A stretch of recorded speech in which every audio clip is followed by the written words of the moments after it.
Goeiemôre gemeentefamilie. Ons het nog so 'n paar minute wat ons wag vir die res. En ek wil sommer vra dat ons al klaar staan en ons sing hierdie besondere lied. Here Jesus, U skyn oor almal en kom skyn oor ons en skyn deur ons. Kom ons staan.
Baie welkom in hierdie samekoms van familie.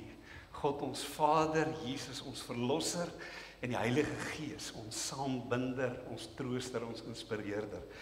En ek wil die fotum en die seëngroet bring uit Kolossense, die boek waarmee ons besig is. En dit is gerig vir oggend aan die heiliges hier in Blanco gemeente. En dit is gelowige broers en susters in Christus. Genade vir julle en vrede van God, ons Vader. En kom ons antwoord met ons beginwoorde hierdie hele jaar, elke erediens, en ons sê dit hardop saam. Ons leef meer en meer soos Jesus, deur om te gee vir mekaar, saam te aanbid, te leer uit die woord en te dien, waar ons is, wanneer ons daar is. Kom ons sing.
Voordat jy jou sitplekke inneem, kyk daarom net so links en regs en voor en agter en kom ons groet, al is dit net met 'n glimlag, dat almal net kan ervaar, hierdie is 'n plek waar almal welkom is in die naam van die Here.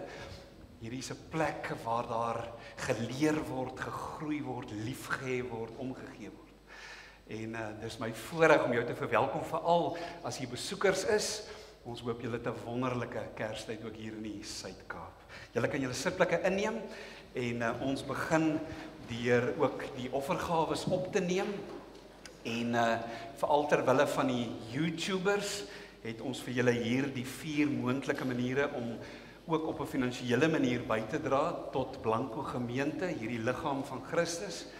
En volgende Sondag gaan ons terugkyk oor die afgelope maand en hoe die Here ons seën. Dankie vir elkeen van julle, ook julle YouTubers wat deel is van hierdie gemeente, met jou gebede, met jou tyd, met jou finansies, maar veral met jou gawes en met jou daar wees as deel van die gemeente. Hierdie is 'n besondere week, soos julle weet, want komende donderdag is dan ook Kersdag en ons wil jou uitnooi om een of beide van die Kersdienste by te woon. Cornie gaan voorgaan uit Johannes 1 vers 1 tot 18 en ons wil jou uitnooi, kom sing saam en kom vier die geboorte van ons verlosser. 7:30 is die eerste diens en 9:00 is die tweede diens. En dan het ons soos elke jaar, het ons ook 'n deel jou Kersete projek. En jy sal sien in die voorportaal is daar van hierdie polistireen bakkies en ons wil jou uitnooi om van dit te vat. En op Kersdag tot en met 11:30 is jy welkom om hier na die kuierarea in daardie polistireen bakkies Kersetes te bring.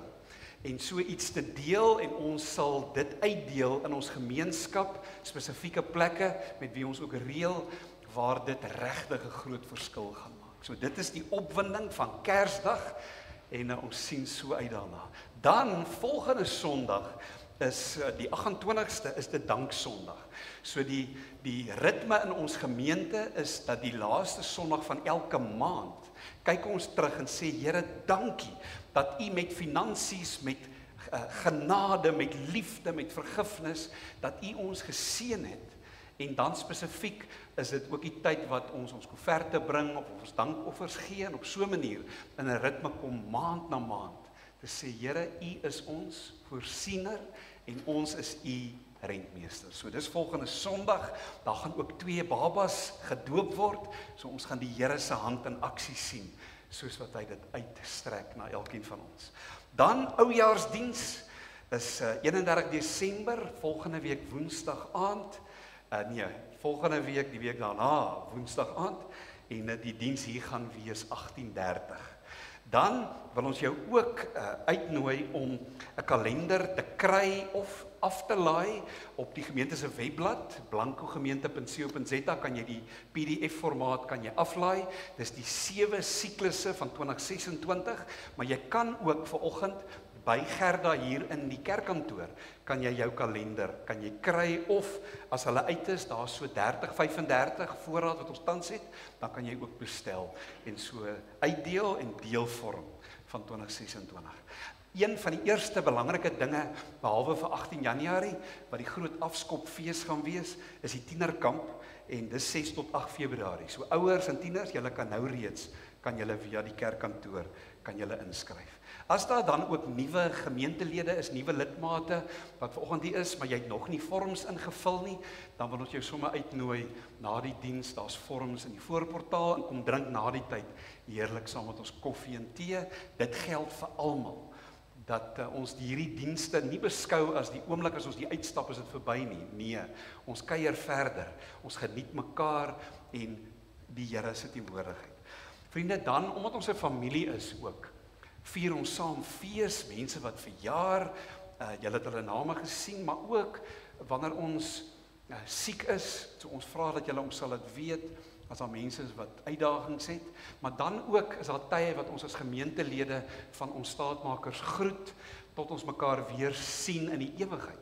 So gister was ook dan die dankdiens vir oom Ivan Ramsauer, 88 jaar oud.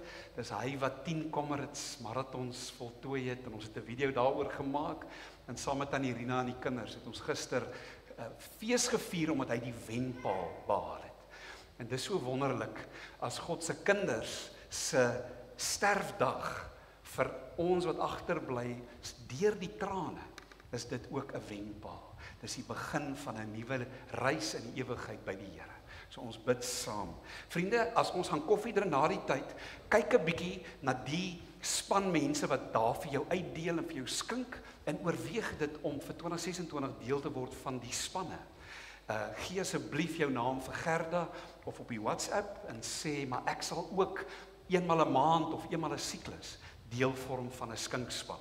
Help ons op daai manier. En dan die laaste, hierdie gemeente wil nie soos die dooie see wees nie. Ons wil dat daar lewende water moet vloei na ons gemeenskap.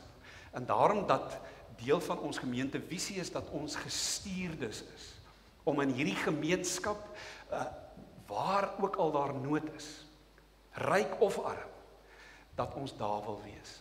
En hierdie afgelope naweek was dan die jaarlikse Love Looks Like Something, 'n Kerspartytjie hier in die Valley. Ek probeer dink, Irene, hoeveel kinders? 700 kinders wat via onder andere finansiële bydrae van ons gemeente en heelwat vrywilligers wat dit gepak het in ouderdomsgroepe rondom van voorskool regdeur tot dink amper 13 jaar oud. Ja, en die pakkies was met boekies en met wonderlike dinge wat vir elke ouderdom is. En ons wil so dankie sê, jou blote deel wees van Blanco gemeente het 'n verskil gemaak Vrydag. En julle kan sien hoe wonderlik dit was en die mooiste vir ons is dat daar vir elkeen van daai 700 kinders is daar gebid en toe eers is die geskenk gegee. Dankie dat julle 'n verskil maak. En vriende, hierdie Advents kerse wat julle hier sien, het ons die afgelope 4 Sondae afgetel. En elke week was daar 'n ander fokus. Ons het begin met hoop, die kers van hoop in Christus Jesus. Die week daarna het ons gepleit vir vrede, dit wat die engele kom aankondig het. Vrede op aarde vir elkeen in wie God 'n welbehae het. En verlede week was dit oor vreugde. Dat ons moet dans van vreugde oor Immanuel, God wat mens geword het. En dan vandag is dit die 4de kers voordat ons komende donderdag dan die Christuskers gaan aansteek. En vandag is dit liefde. Die agape opofferende gee liefde van Jesus Christus. En ek wil vra dat ons sy liefde vier deur ons geloof te bely as ons sing God is liefde. Kom ons staan.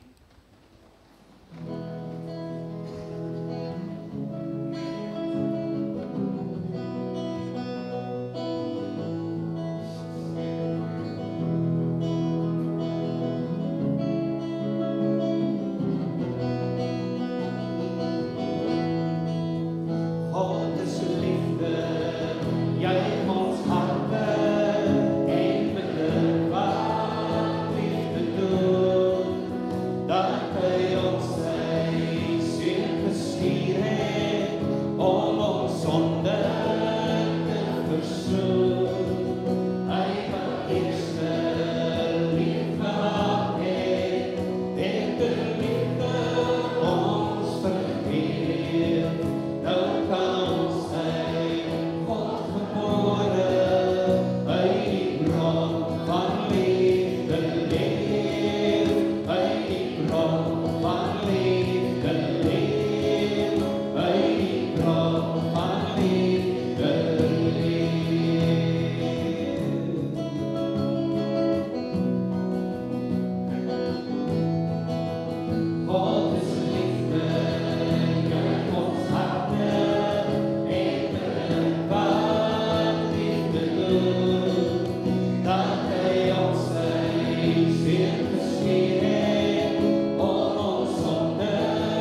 Dankie, julle kan julle sitplekke inneem.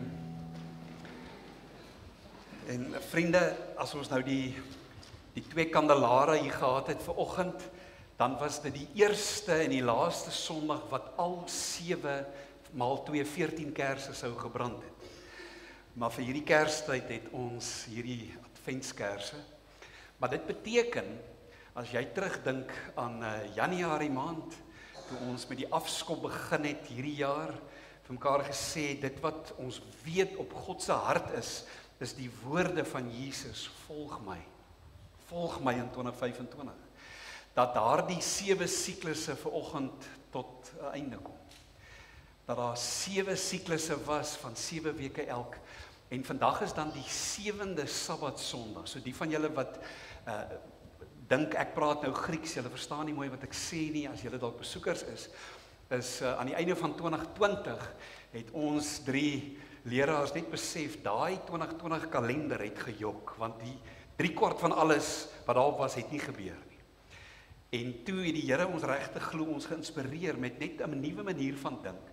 Wat van as ons die 4 skoolkwartale en selfs die maande en al die goeders net vergeet en ons deel die jaar in 7 siklusse van 7 weke.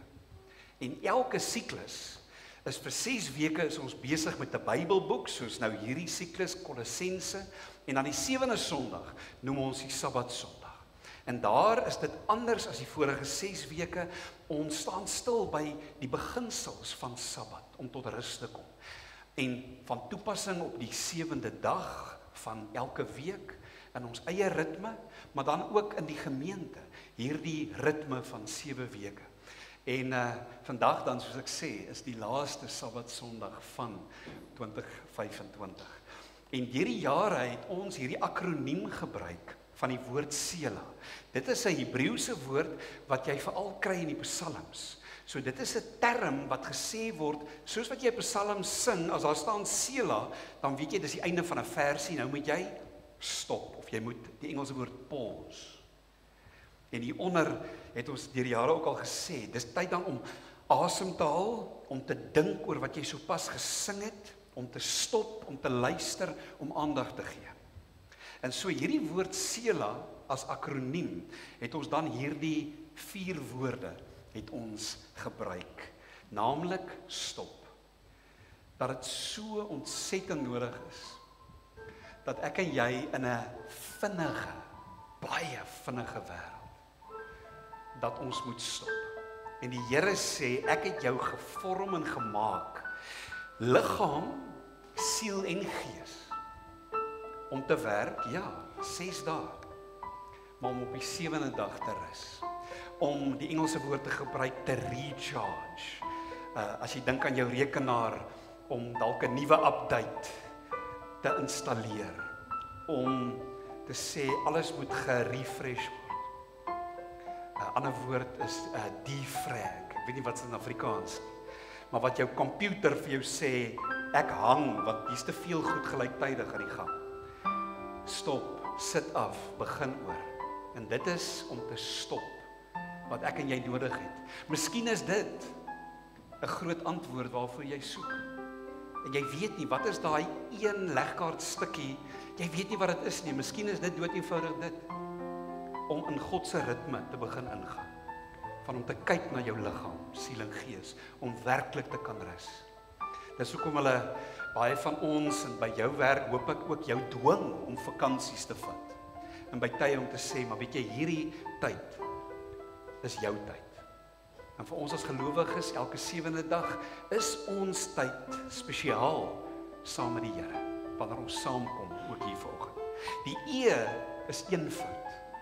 Dat ons in 'n wêreld waar ons almal deur die advertensiewese aangespoor word om te koop en te koop, want dan sal ek bly wees. Dan sal ek vervuld voel. En die ontnigtering van hoe meer ek het, hoe meer onvervuld voel ek. En daarom die eenvoud, die basiese, die basics van die lewe. Om lief te hê en om lief gehê te word. In hierdie verhouding, maar ook in hierdie verhoudings. Dan die L is 'n aansporing om te leef. Jesus wat sê, ek het gekom om aan hulle die lewe te gee in oorvloed. om voluit te leef, om te lag, om nou te leef, nie net vir een dag nie, en om nie te leef net in die verlede nie, hier en nou. En dis waar die A ook dan inkom, om die lewensfase waarin jy nou is, met die positiewe, die wonderlike daarvan, maar ook saam met die uitdagings van jou lewensfase, om dit te aanvaar, om dit te omarm, en om die Here toe te laat om jou te laat aanpas, sodat jy ten volle kan leef. Die beroemde teoloog Calvin het gesê oor die Sabbat, hy sê die Sabbat word aan ons gegee om geestelik te rus. God kom om sy werk in ons te verrig, wanneer ons van ons eie werke rus en ons eie ek kruisig. So ontvang opnuut op hierdie Sabbat Sondag die geskenk van rus, die geskenk van tot bedaring kom, die geskenk van Jesus wat sê, kom na my toe, almal wat moeg en oorlaai is, en ek sal jou rus en vrede gee. So vir 'n paar oomblikke, maak jou oë toe, praat met die Here, kom tot rus. Sê vir die Here dat jy smag daarna, om te leer, om te kan stop, om in eenvoud te leef, om te kan leef, te kan lag, om te kan aanvaar en om te kan aanpas.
Ek bid vir ons die Sabbatgebed. Vader, Seun en Heilige Gees, help my om elke Sabbat, elke 7de dag spesiaal te fokus op U. Maak asseblief my hart stil, gee rus vir my siel en herfokus my gees. Ware herstel en vernuwing kom net van U. Help my, Heilige Gees, om intentioneel te wees met my tyd en aanbidding van U. Bring my na waters waar daar vrede is. Bemoedig my, raak my aan en bring my tot rus by U alleen. In Jesus naam.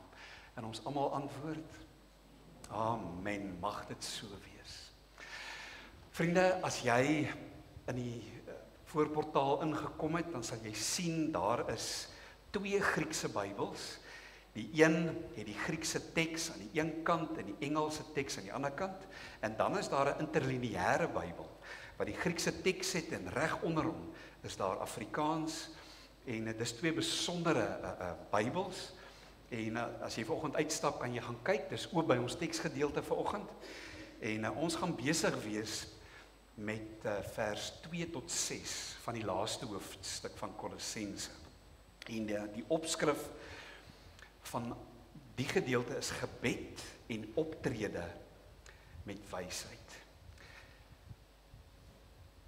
Die opskrif vir die eerste paar verse, gebed, vers 2 tot 4. Paulus skryf vir die gemeente in Kolosse en sê, volhard in gebed. Wees waaksaam en dankbaar as jy bid. Bid terselfdertyd ook vir ons, dat God vir ons 'n deur vir die woord sal oopsluit, om die misterie van Christus te verkondig. Dit waarvoor ek in boeye is, en bid dat ek dit met die regte woorde sal kan verduidelik.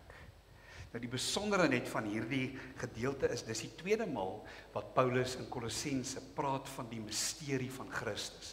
En ek dink Corny het gepreek oor hierdie misterie, die Griekse woord mysterion van Christus. En die uniekheid dat saam met die impak en invloede amper oor 100 plus jare in Kolosse self van 'n tipe afgodsdiens, vermengende godsdiens wat aan die orde van die dag was, vir hierdie Kolosse stad en dele van die omgewing. Met die eerste Sondag waarin ons begin het met Kolosse, het ek vir julle die opgrawings gewys wat nog hierdie jaar ontdek was van 'n klomp klipgrafte. En in hierdie grafte was amulette wat hierdie 'n tipe, mense wil amper sê bygeloof tipe voorwerpe is, wat ook saam in hierdie grafte was, wat klaar gekommunikeer het rondom die bygeloof, dat hierdie mense wat sterf, moet probeer om die gode gelukkig te hou. En iets daarvan, van Kolosse en omgewing, is Paulus oor bekommerd, dat dit hierdie volgelinge van Jesus begin beïnvloed, om bang te wees vir allerhande kragte en magte, om boonbehalwe die doodgewone van die geloof, die basiese van die geloof in Christus Jesus, die opgestane Here, ek behoort aan hom, ek leef vir hom, ek is vry, ek is sy kind, dat van hierdie invloede maak, dat sommige mense begin sê, nee, daar's ander dinge ook. Net soos wat dit gereeld gebeur in van die ander gemeentes, nee, daar's Ou-testamentiese dinge, soos die besnydenis en sekere dae en feeste wat gehou moet word, en Paulus wat sê, nee, ouens, dis 'n nuwe testament, 'n nuwe verbond, 'n nuwe ooreenkoms. Die ou verbond was wonderlik en kosbaar, maar dit was elke dag, week na week, fees na fees, moes bloed vloei, moes offers gebring word. Maar Jesus is die finale offer, die volmaakte offer. Nou, in die woorde van Paulus, Romeine 12 vers 1, gee ons onsself as lewende offers. Daar het genoeg bloed gevloei. Jesus se lewe het betaal. So dis die een kant, maar aan die ander kant dan nou, hierdie, mense wil amper sê, paganistiese, afgodsdiens konsepte van bang wees vir engele en magte en vrese. En dat Paulus kom sê, ouens, verstaan julle nie? Jesus Christus het die oorwinning behaal. En amper soos 'n keiser van Rome wat na 'n veldslag terugkom op hierdie wonderlike, wat noem mens daai chariots van hulle, is hy besig om in te ry in Rome, en agter hom het hy al hierdie heidense konings wat nou oorwin is, het hy nou vas in boeye, en al die soldate kom en hulle het hierdie oorwinningsmars in die stad in. En almal langs die pad juig en vier fees, en dan die soldate, en almal gooi van die byt, juwele en alles word uitgegooi. Nou sê Paulus vir mense wat daai Romeinse tradisie ken, dat Jesus is besig om in te stap in die stad, in die nuwe stad Jerusalem. En dit is hierdie triomftog. Hy het oorwin. Die Satan en alle bose magte word gekerker as ware, gesleep in die stad in. Hulle is oorwin, hulle is vernietig, en daar word geskenke uitgegee. Daarom sê Paulus, hoe kan julle dan nog bang wees en dink amper julle moet offers bring en julle moet sekere dinge doen om nou die gode of die engele of die magte gelukkig te hou. Ek het vir iemand gesê, dit laat my dink aan sommige Christene in Afrika wat nog steeds via hul kultuur bang is vir dinge soos, julle het gehoor al van die Tokolossie, wat in sommige kulture in Afrika is hierdie bangmaak figuur wat jy dan nou, kan nie onthou nie, was dit jou, op jou bed onder moet jy stene sit, yes, uit amper 'n vrees vir hierdie Tokolossie, en vir jou en my wat nou, wil ek amper sê, westers groot word, klink dit soos die grootste klomp twak, maar vir iemand wat in daai kultuur groot word, amper soos 'n Christen van Kolosse, wat groot geword met hierdie vrese vir engele en vir magte, is dit so moeilik om dit uit jou uit te kry. Dieselfde met die voorvaders, as julle dink daaraan, dat daar soveel Christene is, Xhosa, Zulu, ander kulture van Afrika, wat sê, ek glo in Jesus, maar ek moet nog steeds probeer om die voorvaders gelukkig te hou, en dan twyfel 'n mens of dit net deel is van die kultuur, en of dit ook amper begin geloof raak, en dis asof Paulus sou skryf vir ons, en natuurlik onder Afrikaans soos ons, is daar ook, sou Paulus ook vir ons sê oor goed, van Afrikaner wees en Afrikaans wees, sekere dinge, wat ons nou maar net sê, dit is nou maar hoe ons is.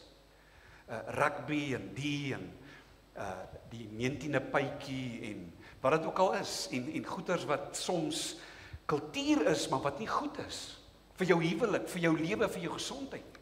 En Paulus sou sê, hey, stop met hierdie goed. Hy weet ons het so groot geword. Hy sou sê, dink ek, vir 'n Xhosa wat nog steeds bang is en as ware wil slag en bloedoffers bring vir die voorvaders, sal hy sê, maar Jesus het die voorvaders verslaan, jy hoef nie bang te wees vir hulle nie. Jy's vry in Jesus. So dis binne hierdie Kolossense met hierdie invloede, wat die misterie van Christus verduidelik word. Nie die misterie godsdienste van daardie era en van daardie tye nie. Niks daarvan nie. Die misterie is nie een of ander geheim, een of ander towerspreek, enigiets anders.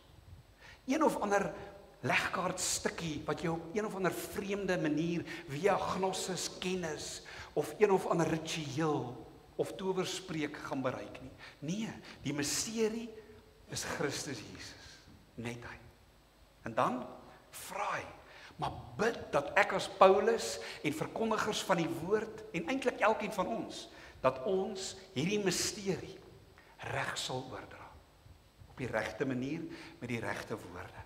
En hierdie eerste paar verse gaan oor gebed. Paulus wat sê, ek en jy, in moeilike tye, moet volhardend bid. Ons moet vasbyt. Jy wat bid vir 'n kind, of vir 'n kleinkind, of vir 'n eggenoot, of 'n pa of 'n ma of 'n kollega, al vir jare.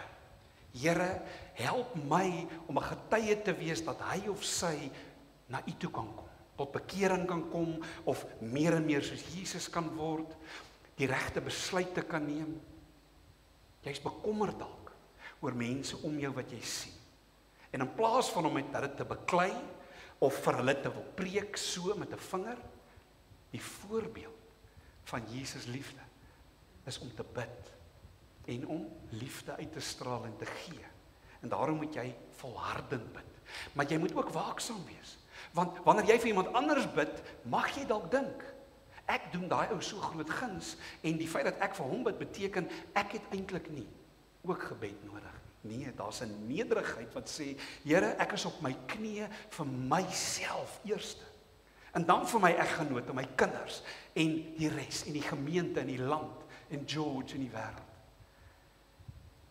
Dan sê Paulus, ons gebede kan nie net klaassessies wees nie. Julle weet, as ek vra vir iemand, hoe gaan dit, dan sê iemand, niks om oor te kla nie. Of nou daai is dan nie so sleg nie, dis amper soos om te sê, ek is dankbaar, dit gaan goed. Maar ander mense wat sê, dit help nie om te kla nie. En ek hou daarvan om vir mense te sê, dan weet jy net nie waar om te kla nie. By wie moet jy kla? By die Here. Die helfte van die psalms is kla. Daar's 'n boek klaagliedere, wat Jeremia huil voor die Here, en sê, Here, by wie anders, die mense wil nie meer my trane afvee nie, so ek kom na U toe. Jy mag kla, jy mag. Maar dit is asof Paulus sê, as ek en jy besef, Immanuel, God met ons, in Bethlehem, maar ook by Golgotha, en by die leë graf, kan ons nie anders as om te bid met dankbaarheid. Dankie Here, dankie, dankie, dankie. 'n Baie beroemde sanger, wat al die jare vir Billy Graham se crusades gesing het. Ek dink dit was George Beverly Shea, ek praat nou onder korreksie, Amerikaner. Iemand vertel, hulle was so opgewonde om hom te ontmoet, en hulle is in 'n restaurant, en hier sit hulle en sê, George, will you please pray for us, for the meal? En nou het almal hierdie verwagting, dis hierdie geestelike reus, hierdie legende, wat altyd saam met Billy Graham optree. En daar so lang stilte, en toe staan net hierdie 2 woorde. Thank you. En almal kyk vir mekaar en sê, dis genoeg. Hulle het dit gehoor, dit het uit sy binneste uitgekom. Dankie Here. En dan die laaste waarna ek nou verwys het, die misterie van Christus. Ons moet bid dat hierdie misterie geleef kan word. Dat die raaisel opgelos kan word vir mense, om te kan verstaan. Die eenvoud van Jesus. Jesus loves me, this I know. Saam met die kompleksiteit daarvan. Wat bedoel jy, God wat onsigbaar is, word 'n mens? Wat bedoel jy, God wat 'n mens geword het, word doodgemaak? Wat bedoel jy, hierdie God mens wat dood is, staan op uit die dood uit? Dit klink soos 'n storie. En soms kan jy dalk die gevaarlike ding sê vir iemand, maar dit is 'n storie, maar raai wat? Dis 'n storie met 'n hoofletter S. Dit is die storie. Dit is die waarheid. Dis die evangelie van Jesus. Alle ander stories met 'n klein letter S, wat probeer vertel van 'n redder en 'n verlosser. Dink nou maar aan, wat is dit, Chronicles of Narnia, of Lord of the Rings, of watter sprokies ook al, waar daar een of ander redder is, die op die wit perd, iemand wat moet kom red. Al daai klein letter stories van die lewe, vind hulle ware vervulling in die hoofletter storie, die waarheid van Jesus Christus. En vriende, kom ons bid, sommer nou. En die gebed wat Jesus ons leer, omvat alles waarvoor Paulus hoop. Ons sal in ons gebede dit sal noem en dit sal ervaar. Die volharding, die waaksaamheid, die dankbaarheid en die evangelie. So hier is die 2020 vertaling van Jesus se gebed in Matteus 6. So terwyl ons so sit, kom ons sê dit hardop. Ons Vader wat in die hemele is, laat u naam geheilig word. Laat u koninkryk kom. Laat u wil geskied, soos in die hemel, so ook op die aarde. Gee ons vandag ons daaglikse brood en vergeef ons ons skulde, soos ook ons hulle vergeef wat teenoor ons skuldig staan. En bring ons nie in versoeking nie, maar verlos ons van die bose, want aan u behoort die koninkryk en die krag en die heerlikheid tot in ewigheid. Amen. As ons nou hierdie bid, Here, vergeef ons skulde soos ons ook hulle vergeef wat teenoor ons skuldig staan. Gister by oom Ivan se dankdiens het een van sy dogters, Sandra, het sy die bedankings gedoen. En toe sy dit doen, toe kyk sy so links en voor die kus is daar toe oom Ivan se hoed, sy stapkierie en sy skoene. En natuurlik nou nie sy beroemde 10 kamerat skoene nie, maar sy gewone, ek wil amper sê kerkskoene. En sy kyk so na haar pappa se skoene en sy sê, een van die grootste lesse wat sy by hom geleer het, wat haar nou dink aan hierdie skoene, dat ek en jy, voordat ons iemand anders kritiseer, en ek wil sê na aanleiding van die teks, voordat ons selfs bid vir iemand anders, moet ons probeer om in daai skoene van iemand te gaan staan. Nou ons ken almal die beeld, maar sy het dit so mooi gesê, sy sê, gaan staan in daai skoene en huil. Huil oor daai persoon, oor die groot struikelblokke, die groot hartseer, die groot pynwonde in daai man of vrou of kind se lewe. Want ons almal het dit. En huil saam. En dan tree jy uit en jy klim in jou eie skoene en toe sê sy, en dan huil jy weer vir jouself. En van die dinge in jou lewe wat wonde al was. En van daai wonde wat dalk nog nie eers littekens het en genees het nie. En jy mag huil, sê sy. En dan kyk jy na daai persoon op 'n nuwe manier. Want jy het iets verstaan van die swaar wat daai persoon gemaak het. En natuurlik wil ons vir mekaar sê, ons wil nie so bly nie. Ons wil nie die seer van ons lewe as 'n verskoning gebruik om maar net te sê, jammer, maar oor die pyn in my verlede is ek nou maar so en jy moet dit nou maar vat nie. Nee.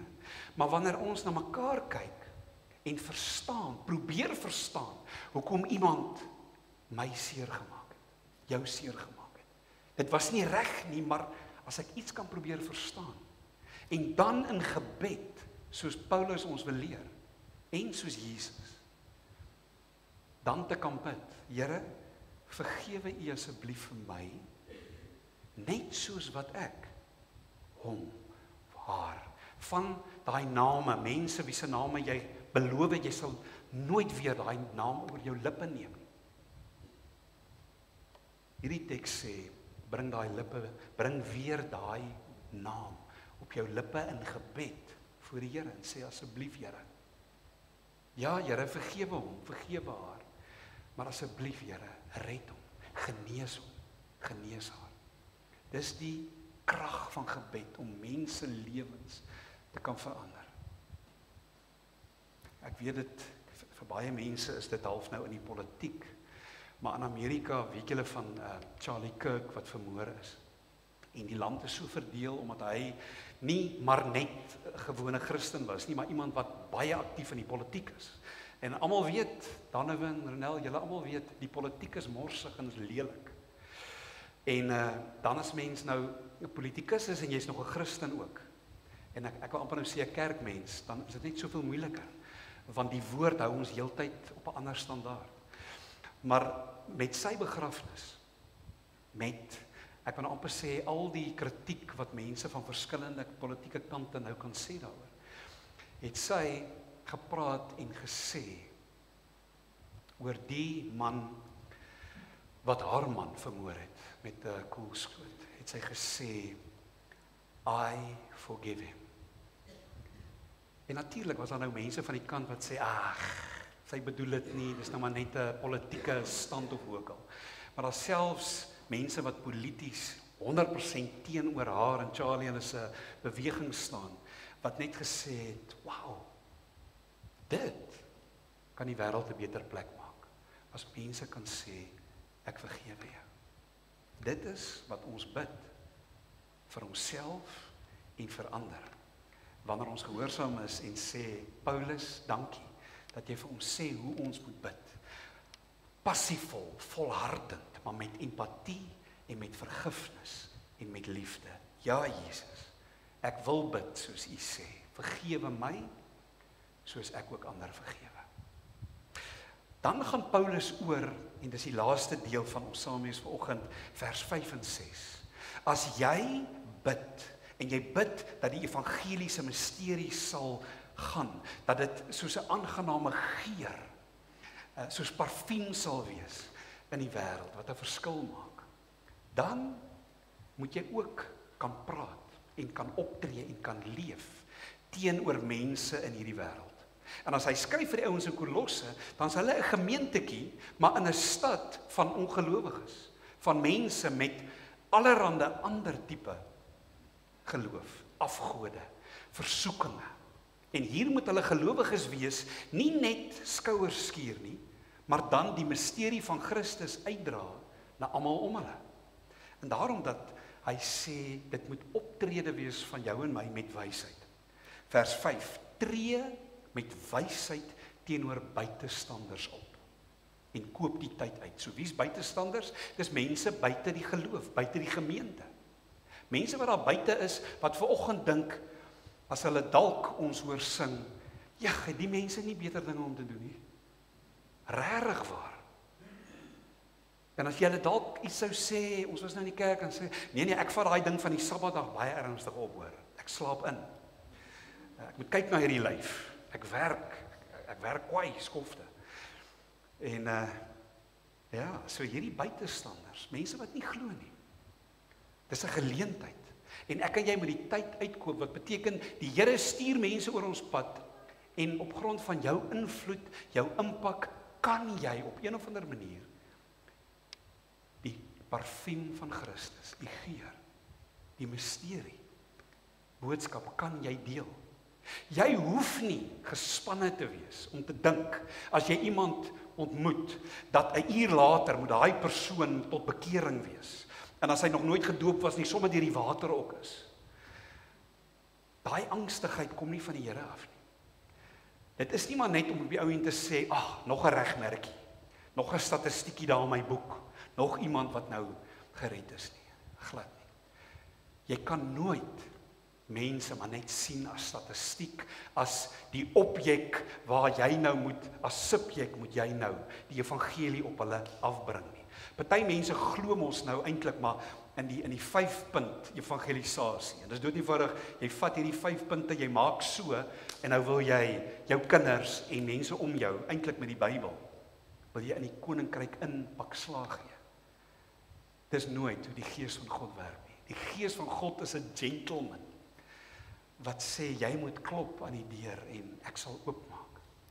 Hy trek jou. Maar ek dink amper, ou Paulus was dalk 'n uitsondering. Hy's ingeslaan in die koninkryk, dis waar. En was dit Johannes die Doper, wat daar staan, hy was reeds gevul met die Heilige Gees in die baarmoeder. Maar hulle is regtig uitsonderings. Ek en jy, gewone mense, wat met wysheid moet optree teenoor buitestanders. Dan sê vers 6, julle woorde, wanneer ek en jy praat, waarso, hier na die tyd, maar veral oorkant by die skool, by die werk, as jy hier uitgaan, op jou selfoon, op die WhatsApps, op X en op Instagram en op Facebook, daar waar daar mense is, wat noem hulle internet, in Engels warriors, skakelbordkrygers, wat naamloos mense uitvloek en die Engelse woord shame en julle, dit is net chaos daar buite. En dan kom sê Paulus, julle is anders, julle is gelowiges, julle woorde moet altyd van goeie smaak getuig, met sout besprinkel, sodat julle kan weet hoe om 'n ieder en 'n elk te antwoord. So vriende, ek het dit vir myself opgesom as wyse woorde. En hierdie wyse woorde, vat nou byvoorbeeld Kerstyd. Wie van julle het familie wat van ver kom kuier het? Nou, vir hierdie Kerstyd. Julle is bly daaroor, nê? Nee? Ja. Al ken hulle julle nou net eenmal 'n jaar natuurlik. Met die huisie by die see. Julle verduidelik, nee, dis nog 15 km tot by die see, maar dis vir hulle naby genoeg. Van julle het familie wat kom kuier, wat min of meer jou huis oorneem.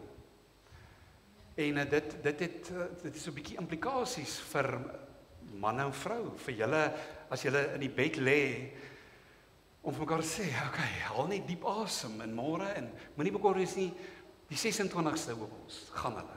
Of is dit die 31ste? Nee. Eers as die skole begin. Ai, julle. Waar is die dae wat hulle 'n week vroeër terug is, nê? En ons nog kon herstel vir 'n week. Maar ons lag nou so lekker, maar julle, daar's van julle wat dit ken. Dat julle het 'n familietradisie gehad met die kinders, daar's 'n Kersvader wat kom en daar's 'n boom en alles, en dan's daar die familie wat sê Kersvader is eintlik in Openbaring staan daar, hy's eintlik uit die bose uit. Hulle het tot 'n teks daarvoor. En dan nou word hierdie hele tyd eintlik van feesvieringe word 'n verskriklike bekleierery oor Kersfees en Kersvader, en as jy weer sien, dan is dit sommer Paasnaweek ook, en die aftelling van die dae en wanneer dit moet wees en nie moet wees nie. En jy verduidelik, maar ons dominee het gesê ons volg nou eintlik die maan, terwyl die Romeine volg die son. Ek bedoel nie aanbid nie, ek bedoel in ons kalenders. Dis hoekom Paasnaweek moes nou elke jaar verander, want dit gaan oor die maan. Die Ou Testament ouens volg, die Jode volg die maan. Hulle is gepla met die maan, maar hulle volg die maan. En die Romeine met ons kalender volg die son. Genius. En dis hoekom die goeters net die mekaar is. En as jy weer sien, dan sing julle nie Stille Nag nie. Julle sing, ek wil jou nooit weer sien, en julle ken. So vriende, ons lag nou lekker, maar dit is nou maar 'n cliché, maar dat Kerstyd aan die een kant kan 'n bekleintyd wees. Saam met die feit dat dit ook 'n tranetyd is, waar ons hartseer is oor oupa en ouma, en familie en kinders, en wat ver is of wat nie eers meer hier is nie. So saam met al hierdie emosie, sê my dogter, asseblief pappa, dan sê ek wat? Dan sê sy, as pappa ry, pappa gee in Engels aggressive vibes. Wat is aggressive vibes? Maar okay. Nee, dan in jouself, dan is jy kwaad, en as jy dit nou terugvat, dan is dit nou oor so stupid ietsie, of gister by die mall, dan is ek so bly, Gautengers is hierso, en ek is bly hulle is beursie saamgebring en alles, maar daar is nie parkeerplek nie, so, julle, ons kan so lekker lag daaroor, maar jy weet, dat daar tye is hier binne, van hierdie goeters, in juis Kerstyd, word dit net te veel.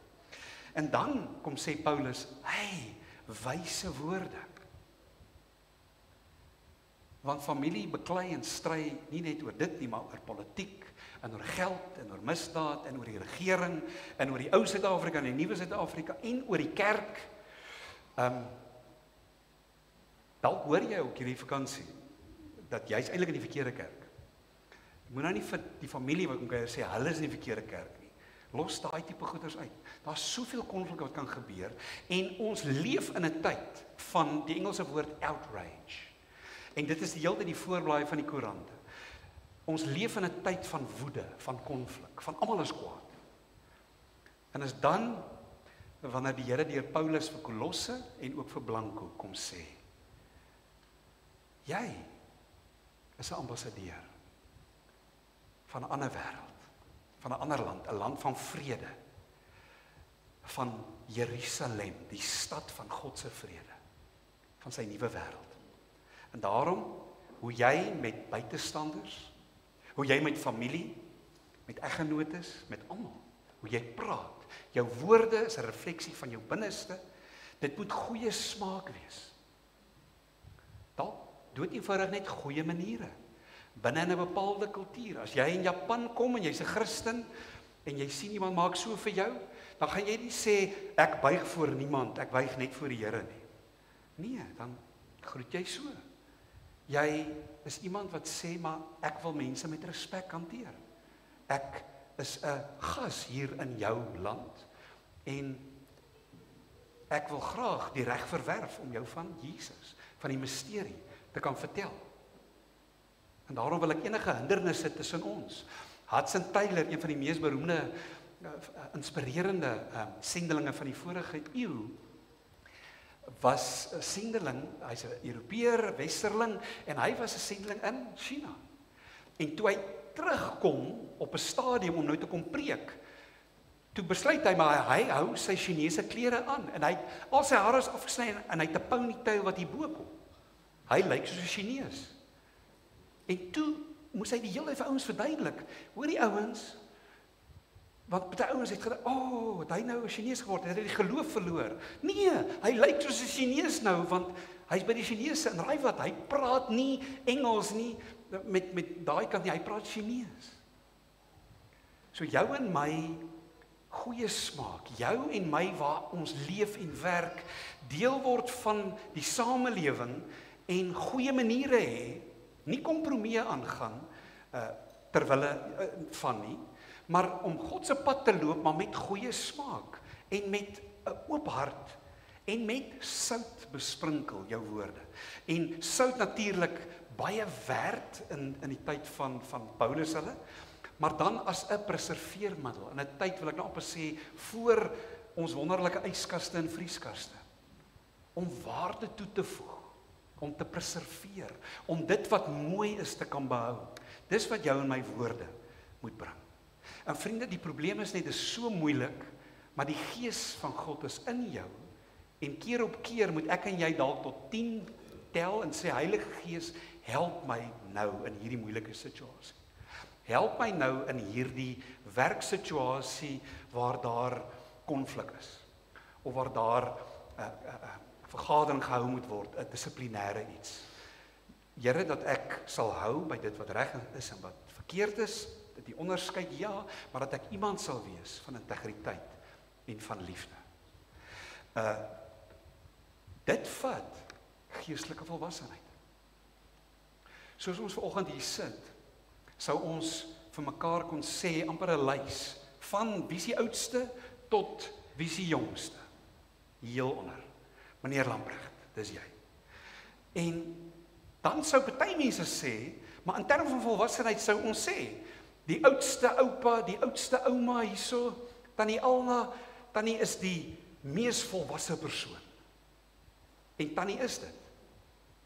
Maar dit is nie altyd noodwendig gelyk aan mekaar nie. Ouderdom. Een van hierdie jong lambriggies kan in die Here se oë baie hoër uitstaan as baie van die ander groot mense hier. As jy glo in Jesus en jy is uitverkoop aan hom, dan het jy 'n volwassenheid wat daar baie suksesvolle mense op aarde dink hulle is so suksesvol, maar uit God se oogpunt haal hulle nie eers die lys nie. Hoekom nie? Want Jesus kom en hy bring 'n volwassenheid deur sy gees wat jou in menslike terme 'n beter mens maak. En ek weet, dat beter mense gaan nie hemel toe nie. Goeie mense gaan nie hemel toe nie. Gelowiges, gereddes, hulle wat vergewe is, gaan hemel toe. Maar die hele woord sê tog, nou dat jy 'n kind van God is, word dan nou meer en meer soos Jesus. Daarom, om wyse woorde te kan leef, en in moeilike situasies dit te kan uitspreek, het ek en jy geestelike volwassenheid nodig, om ons woorde te kan tel. Om soos daai lied sê, na aanleiding van 'n teks, mag elke woord wat uit my mond kom, wees soos heuning. Help my, Here. Waarvan die hart van vol is, loop die mond van oor. Jakobus, moenie sê, jy's 'n kind van God wat beheers word deur die Gees, as jy nie jou mond in toom kan hou nie. Dis amper soos waarskuwings. Gee jou mond, jou tong, jou woorde, jou hart oor aan die Here. Hierdie geestelike volwassenheid bring 'n kalmte. Dit bring 'n rustigheid. Dat ek en jy nie hoef te oortuig en rond te hardloop en mense te slaan met die Bybel nie, maar dat ons kan bid en wanneer ons die tyd kry, die geleenthede kry, met woorde kan getuig. En nie 'n liegstorie asof ons bemarkers is vir Jesus Incorporated nie. Van, ek was nie 'n Christen nie, alles was terrible, nou is ek 'n Christen, nou is alles wonderlik. Van bankrekening regdeur tot alles. Dis nie die verhaal van die vroeë kerk nie, dis nie die verhaal van Jesus nie. Ek behoort aan hom, hy het my nuut gemaak en in 'n tawwe wêreld waar ek baie maal sukkel. En 2 tree vorentoe en 3 tree terug en dan hopelik weer 4 vorentoe. Is Jesus Christus my verlosser en die Gees help my elke dag om meer en meer soos Jesus te word. Laaste voorbeeld, Paulus in Athene, gaan lees dit. Handelinge 17, nie 15 soos ek daar jok nie. Paulus in Athene, by die filosowe, by al die ouens met die doktersgrade, wat filosofeer daar by die Areopagus. In hoofstuk 17, gaan kyk hoe praat hy met hulle. Met respek, met omgee, sonder kompromie. Maar hy sluit aan by hulle wêreld, hy praat die taal wat hulle kan verstaan, en daar is van hulle wat tot geloof kom. Daar's ander wat hom uitlag en sê, ag, voetsek man. En wat doen hy? Hy vloek hulle nie, nee. Hulle nooi hom uit en sê, kom weer. In 1 Petrus 3, ten slotte staan, in jou en my hart, moet daar heilige eerbied wees vir Christus Jesus die Here. En ek en jy moet altyd gereed wees om 'n antwoord te gee aan elkeen wat van ons 'n verduideliking eis oor die hoop wat in ons lewe. Maar, hoe moet ons dan praat? Wat sê Paulus in Kolosse? Wat sê die apostel Petrus? Hy sê, doen dit met beskeidenheid en met eerbied vir God. Sorg dat julle gewete skoon bly, sodat die wat julle oor julle goeie lewenswandel in Christus belaster, daaroor skaam kan kry, dat hulle kwaad van julle gepraat het. Die Engelse gesegde sê, when men speak ill of you, live so that they will have no proof. Kom Heilige Gees, help my dat ek so sal leef, dat enigiets wat mense oor my sou kon skinder, dat hulle nie bewyse kan kry nie. Want ek leef soos wat God wil hê deur die krag van sy Gees. Ek wil 'n oomblik gee van toewyding. Gee jouself, jou hart, jou lewe, jou menswees, jou tong, jou woorde oor aan Jesus Christus.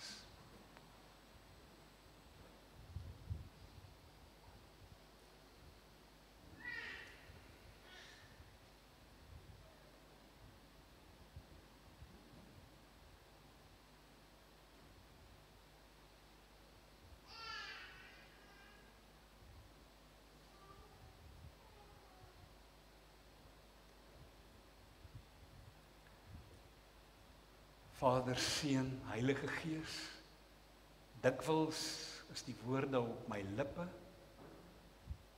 'n refleksie van 'n hart wat nie tot rus gekom het by U nie. Dis 'n refleksie van sonde. Hier is ek vanoggend. Vat my, vergewe my, verander my deur die bloed van Jesus.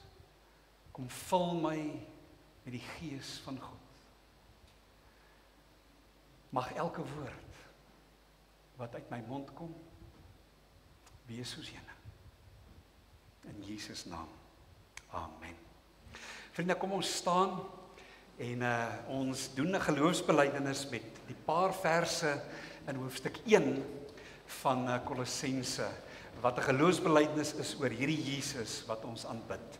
Kom ons sê dit hardop. Die Seun is die beeld van die onsigbare God, die eersgeborene oor die hele skepping.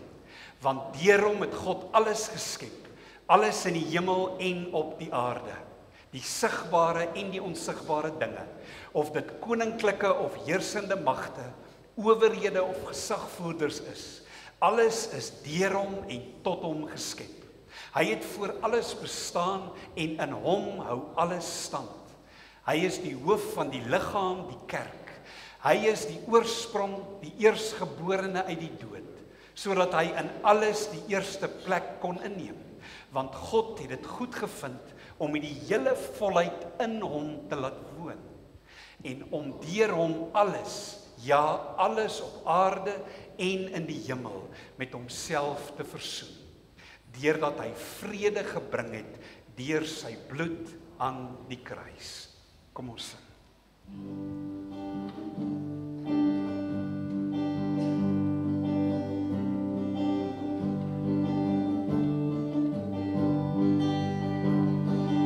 Maria.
wil die seën van die Here op julle uitspreek. Daarna sing ons die gebed van Franciscus van Assisi.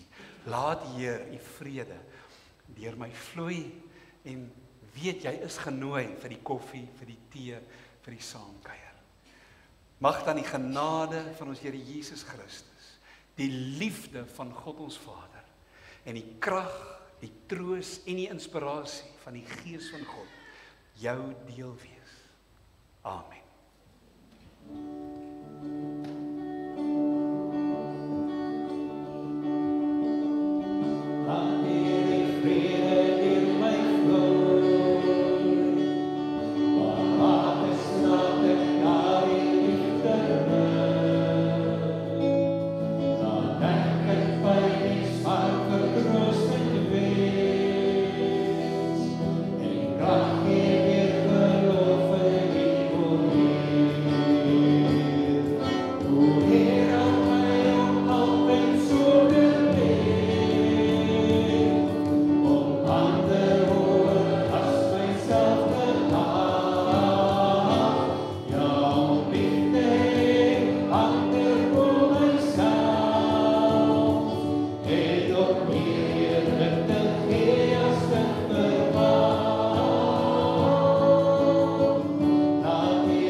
Ek volg Jesus waar ek is, wanneer ek daar is. Ons sien mekaar Kersoggend.